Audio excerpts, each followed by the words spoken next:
اس نے پوچھا ہے is it okay to read the Quran on cell phone?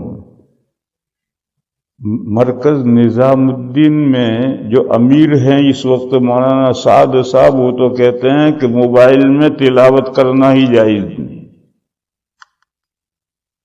مرکز میں نظام الدین میں جو مولانا سعد صاحب ہیں وہ کہتے ہیں اس میں موبائل میں تلاوت ہی جائز نہیں۔ مسجد میں سارے قرآن رکھے ہوئے ہیں، موبائل میں تلاوت کرنے کی ضرورت کیا؟ میں یہ نہیں کہتا جو مولانا سعد صاحب کے بارے میں ہے کہ موبائل میں تلاوت ہی جائز نہیں ہے، میں یہ نہیں کہتا۔ میں یہ کہتا ہوں کہ مسجد میں 10 قرآن رکھے ہیں، آپ کو موبائل میں پڑھنے کی کیا ضرورت ہے؟ قرآن لے کر کیوں نہیں پڑھتے؟ اور آپ کے گھر میں بھی قرآن ہے، کوئی مسلمان کا گھر قرآن سے خالی نہیں ہوتا ہے، تو آپ قرآن لے کر کیوں نہیں پڑھتے اس میں؟ اس لیے میرے بھائیوں، یہ جو لوگ پڑھتے ہیں قرآن میں وہ ٹھیک نہیں۔ کیوں؟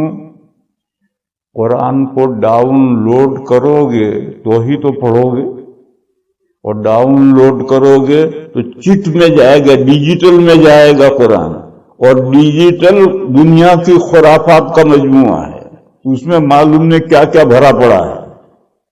تو اس ڈیجیٹل میں اللہ کے بندو قرآن کیوں ڈالتے ہو؟ قرآن شریف لو اور اس سے پڑھو۔ پھر یہ پوچھتا ہے کہ ول دا ریوارڈ بی سیم؟ قرآن میں پڑھنے کا ثواب اور موبائل میں پڑھنے کا ثواب یکساں ہوگا؟ جی یکساں ہوگا، اس ثواب میں کوئی فرق نہیں پڑتا۔ Is it a necessary to have? کیا ادو کیا ہے؟ ادو کیا؟ وضو کہاں لکھا ہے؟ وضو لکھا ہے لیکن Is it necessary to have وضو to read؟ قرآن پڑھنے کے لیے وضو ضروری نہیں، بے وضو بھی قرآن پڑھ سکتے ہیں، البتہ ہاتھ لگانا جائز نہیں۔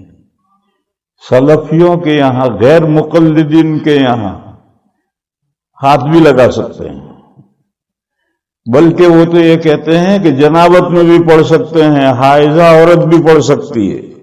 وہ فرحت ہاشمی یہی مسئلہ سب عورتوں کو بتلاتی ہے، وہ غیر مقلد ہے۔ اہل سنہ والجماعہ کے نزدیک جنابت میں اور حیض اور نفاس کی جو حالت، یہ بھی جنابت ہے، اور غسل واجب ہوا تو یہ بھی جنابت ہے۔ جنابت کی حالت میں قرآن کو نہ ہاتھ لگانا جائز ہے، نہ قرآن پڑھنا جائز ہے، اور بے وضو قرآن پڑھ سکتے ہو، ہاتھ لگانا جائز نہیں۔